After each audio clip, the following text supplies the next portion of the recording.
Welcome to the System Simplified podcast, where we feature top leaders who share stories on how to successfully systemize a business. Now, let's get started with the show.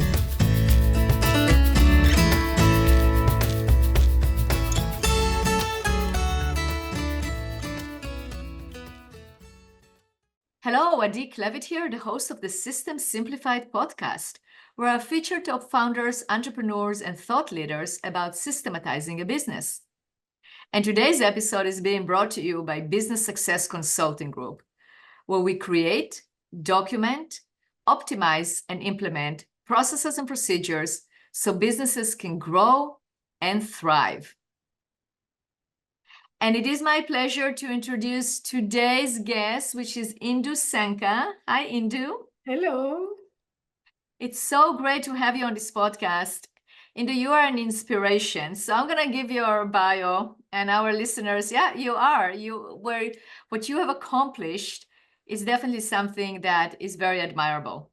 So you immigrated from India in 2007 to the US, and you live in the Dallas area in Texas.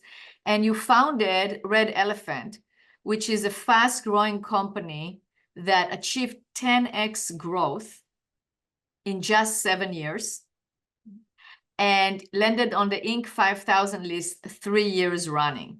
Mm-hmm. And that says a lot, because that means that you can validate that you actually grew and get to where you're at.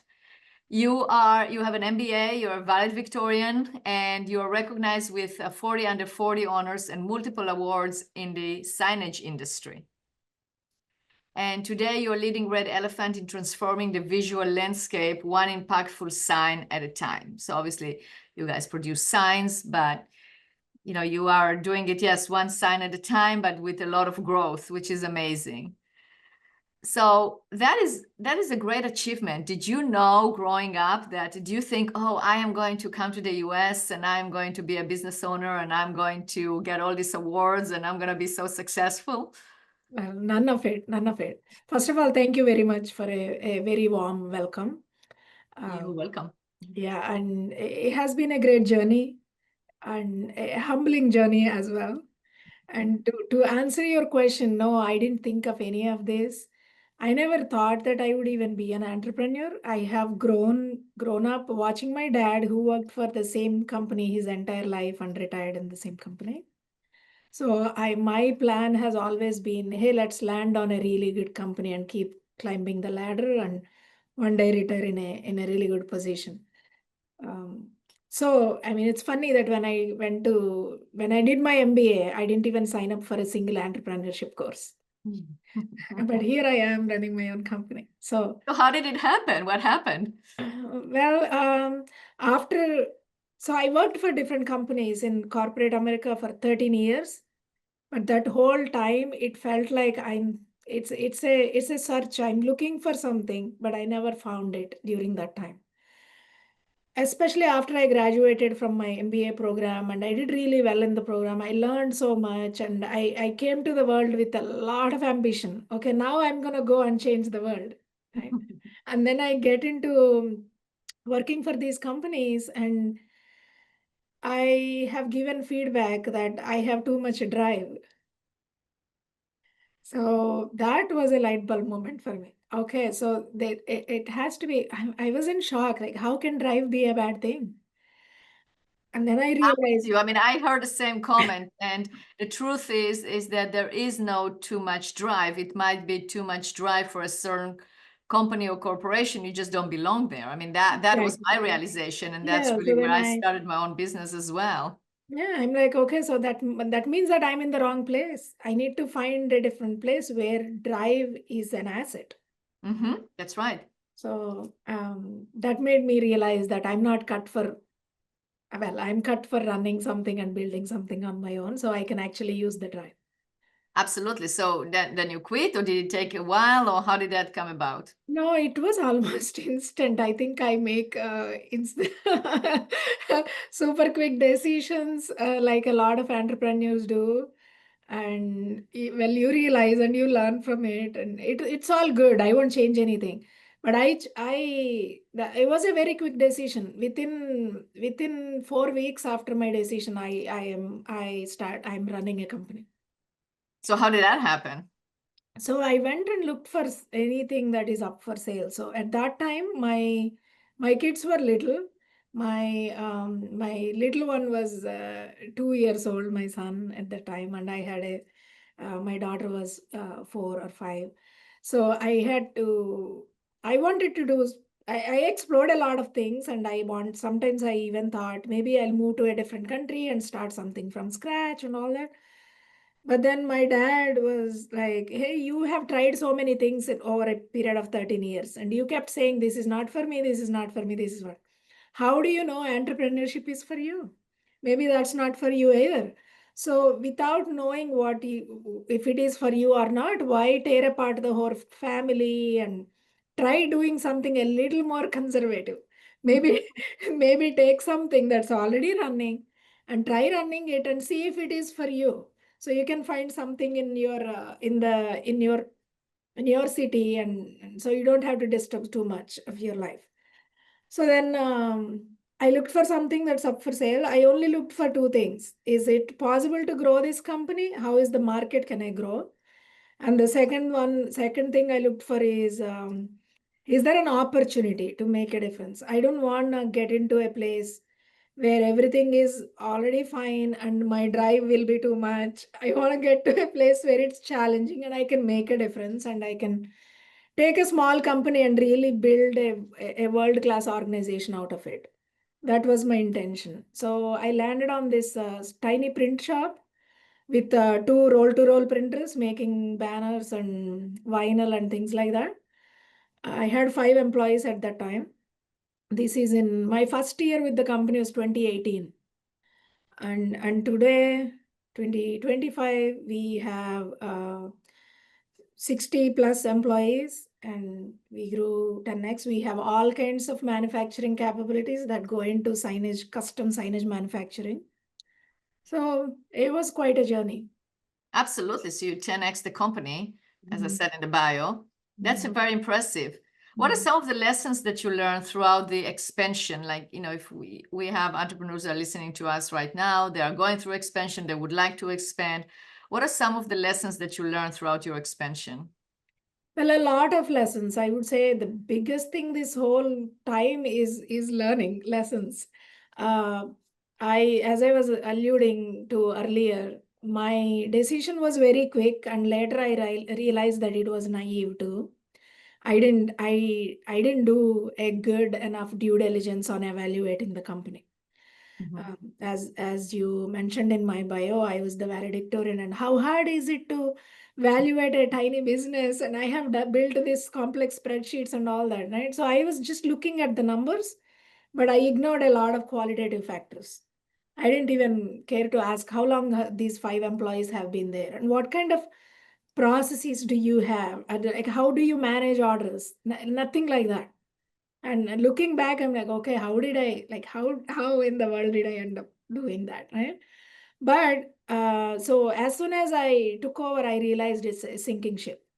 And the people were the 5 people I had were just hired to fill the seats so the owner can sell the company. That's it. They have no clue where everything is. There is no proper systems, and I literally had to answer upset customers for 2 to 3 months. That's all I did. Hey, I'm sorry, but I have this track record. Can you trust me? Can you give me a chance? This is under new management. Please allow me to show what I can do for you. And that's my life for 2 to 3 months, first 2 to 3 months, just to keep the clients that we already have. So lots of lessons. I would say the things that have helped me in this journey is that mindset of continuous learning. I have signed up for so many mentorship programs, entrepreneurial programs, and I keep learning, and then I bring the learning to the company and implement, right? So I was Absolutely. part of Goldman Sachs program, and I'm currently in EO. So just some organization, some place where you can feed into that learning and acquire new things, because your company is always a work in progress. You will never reach the final product, especially when you are growing. It's always changing, right? It is, absolutely, because especially when you're growing, it's changing and you have to change with it and you have to Yeah, adjust and adapt. exactly. Absolutely. So Absolutely. that's one thing, continuous learning, that has helped me. And the other thing is, other lesson I have learned is, every time in this growth journey, as you're 10xing, and there were several years where I'm doubling every year. So you, whatever routine that you have created, or process, or a person, it becomes outdated so frequently that you have to reinvent yourself. Okay, so now I'm expanding to this new market. For example, we used to do, our primary market used to be multifamily property managers and owners. That's where we used to get a lot of business from. And a couple of years ago, when the interest rate scenario has changed, that part of the business kind of slowed down. So then we established new channels. Now we are working with a lot of general contractors doing public work and medical facilities, universities, a lot of different things. And the way we were invoicing before, the accounting system we had, or the process we had, is no longer serving us. And in the last few months, we were in severe cash flow issues, because this market shift has happened. Our clients are different, the payment terms are different. You can't expect them to come and ask you, hey, send me the invoice, I'll pay. It doesn't work like that. So you need to be proactive.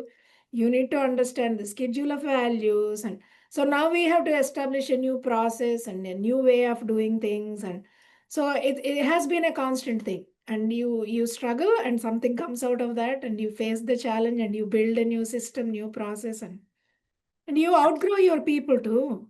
The people got, that got you to one place cannot be the same people who can take you to the next stage.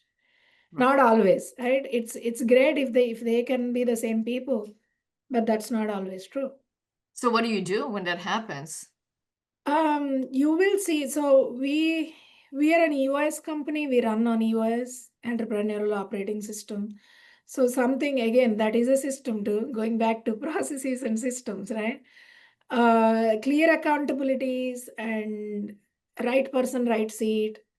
So when you have a clear way to identify who is right, and it's transparent, and the person knows and you know, then it's a matter of, okay, so these are the accountabilities and these are the metrics for you, and it's very black and white that you are missing on these. So what do we do now?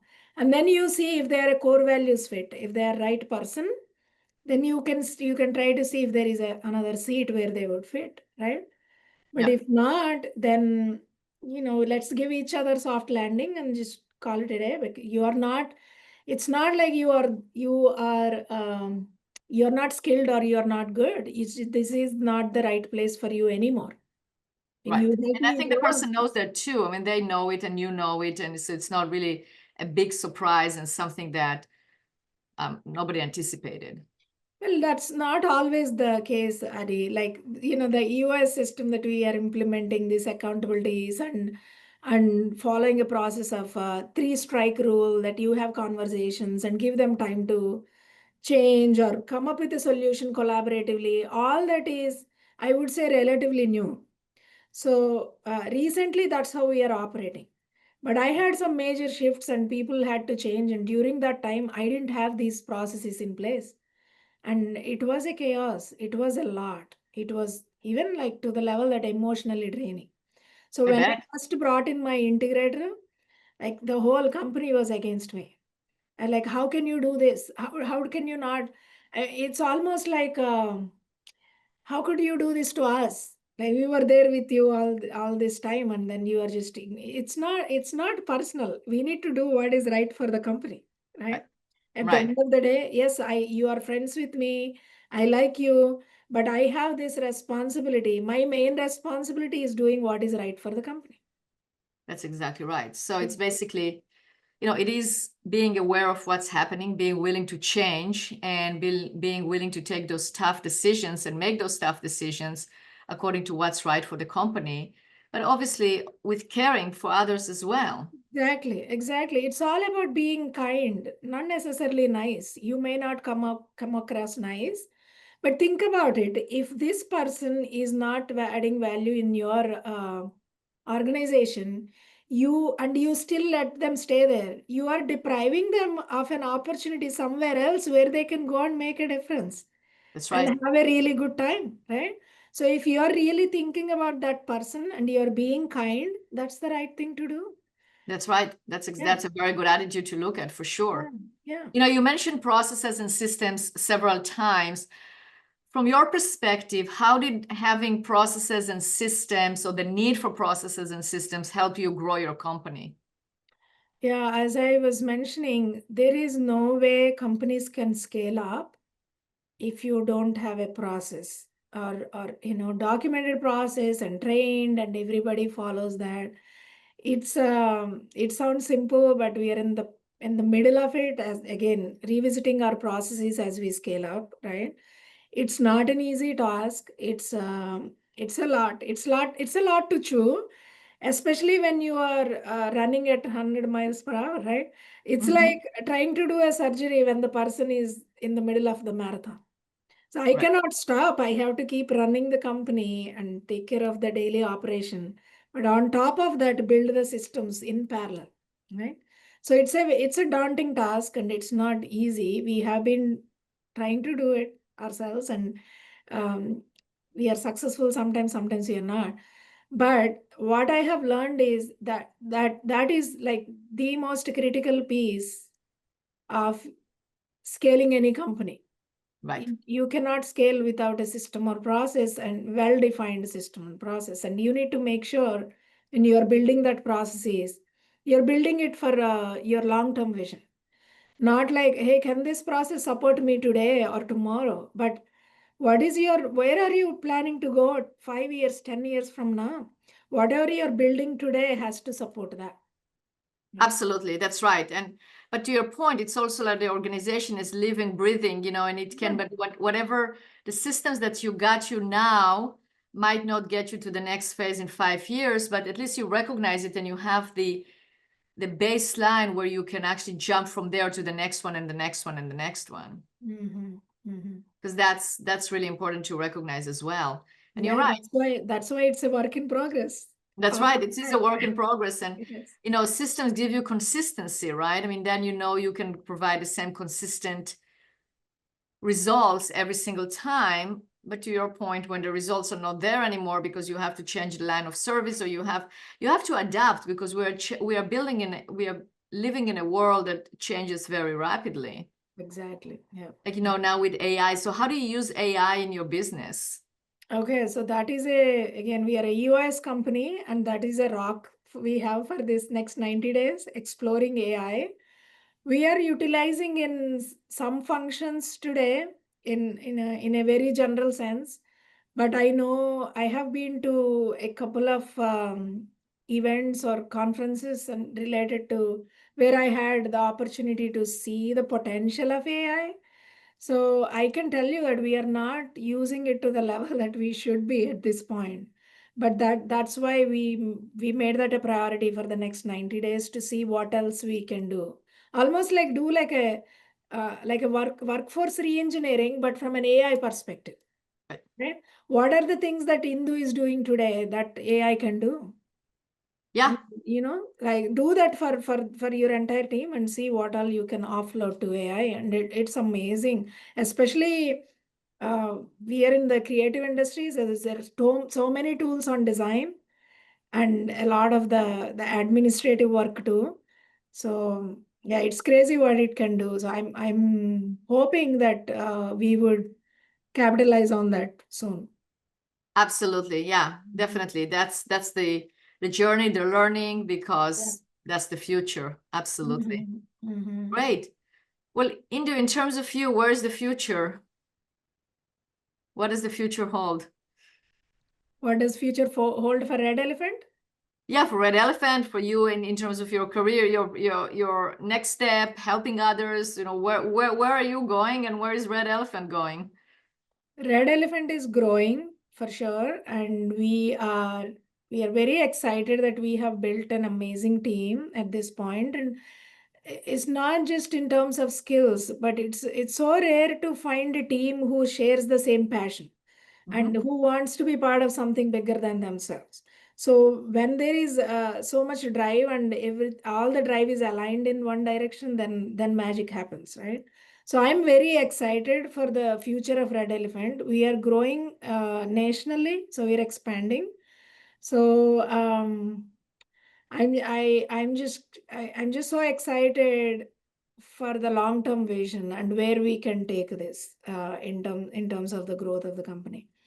As far as I'm concerned, I said this to so many people before. I consider entrepreneurship as the greatest personality development program in the world, I would say. So there is no way you can grow a company without you personally growing. You know, and I have seen so much growth in me, especially in the last few years since I had the leadership team and I was able to focus on learning and my growth and where I would flourish and all of that. So I'm just looking forward to what the life has in store for me. And I haven't, throughout my life, it's not really planned that hey, I will do this, and I don't have my whole life planned even at this point. But I'm embracing everything with open arms and just trying to see where it takes me next. And I'm building a purposeful, deliberate life is what I'm working on. Which is great. That's exactly aligning with the conversation in terms of, having a goal, following, doing things, but also keeping it open because things evolve and things change. So I think it's great. Yeah.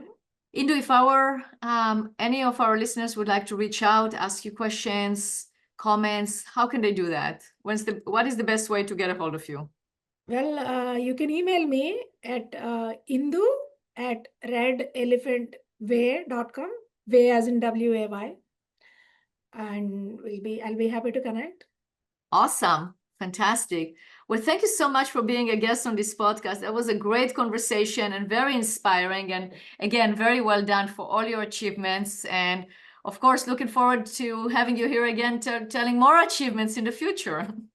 Well, likewise, thank you so much for the opportunity. It's a pleasure having the conversation with you. Thank you.